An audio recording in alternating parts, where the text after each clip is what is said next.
ترکی کے بادشاہ سلطان مراد کی عادت تھی وہ بھیس بدل کر عوام کی خبر گیری کرتے تھے۔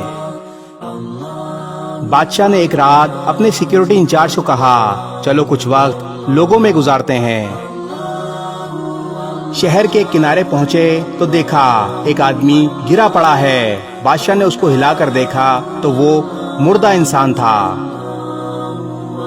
لوگ اس مردہ انسان کے پاس سے گزر کر جا رہے تھے۔ بادشاہ نے لوگوں کو آواز دی ادھر آؤ بھائیو۔ لوگ بڑی تعداد میں جمع ہو گئے لیکن بادشاہ کو پہچان نہ سکے۔ لوگوں نے پوچھا کیا بات ہے؟ بادشاہ نے کہا یہ آدمی مرا پڑا ہے، اس کو کسی نے کیوں نہیں اٹھایا؟ کون ہے یہ اور اس کے گھر والے کہاں ہیں؟ لوگوں نے کہا یہ بہت برا اور گنہگار انسان ہے۔ بادشاہ نے کہا کیا یہ امت محمدی میں سے نہیں؟ چلو اٹھاؤ اور اس کے گھر لے چلو۔ لوگوں نے اس کی میت اٹھائی اور اس کے گھر پہنچا دی۔ اس کی بیوی نے خاوند کی لاش دیکھی تو رونے لگی۔ لوگ میت رکھ کر چلے گئے۔ بادشاہ اور اس کا سیکیورٹی انچارج وہیں عورت کا رونا سنتے رہے۔ بیوی روتے روتے کہہ رہی تھی میں گواہی دیتی ہوں بے شک تو اللہ کا ولی ہے اور نیک لوگوں میں سے ہے۔ یہ سب سن کر بادشاہ کو بڑا تعجب ہوا۔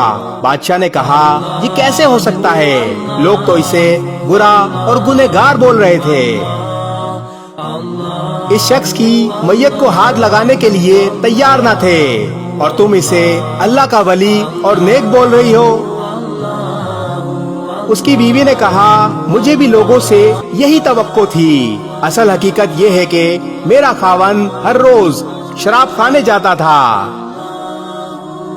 جتنی ہو سکے شراب خریدتا اور گھر لا کر گھڑے میں بہا دیتا اور کہتا چلو کچھ تو گناہوں کا بوجھ مسلمانوں سے ہلکا ہوا۔ اسی طرح رات کو ایک بری عورت کے پاس جاتا اور اس کو ایک رات کی اجرت دے دیتا اور اس کو کہتا اپنا دروازہ بند کر لے، کوئی تیرے پاس نہ آئے۔ گھر آ کر کہتا الحمدللہ آج اس عورت کا اور نوجوان مسلمان کے گناہ کا میں نے کچھ بوجھ ہلکا کر دیا۔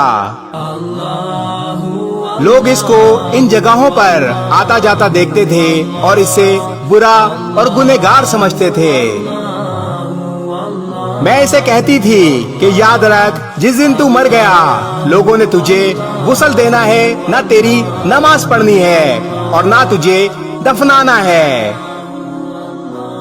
وہ مسکرا دیتا اور مجھ سے کہتا کہ گھبرا مت، تو دیکھے گی کہ میرا جنازہ وقت کا بادشاہ علماء اور اولیاء پڑھیں گے۔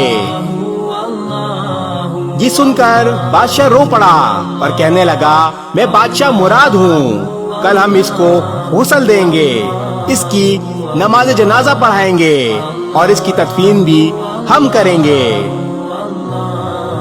چنانچہ اس کا نماز جنازہ وقت کے بادشاہ مراد علماء، اولیاء اور عوام کی ایک کثیر تعداد نے پڑھا۔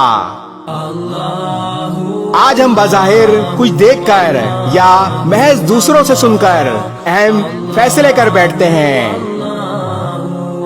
اگر ہم دوسروں کے دلوں کا بھید جان لیں تو ہماری زبانیں گونگی ہو جائیں۔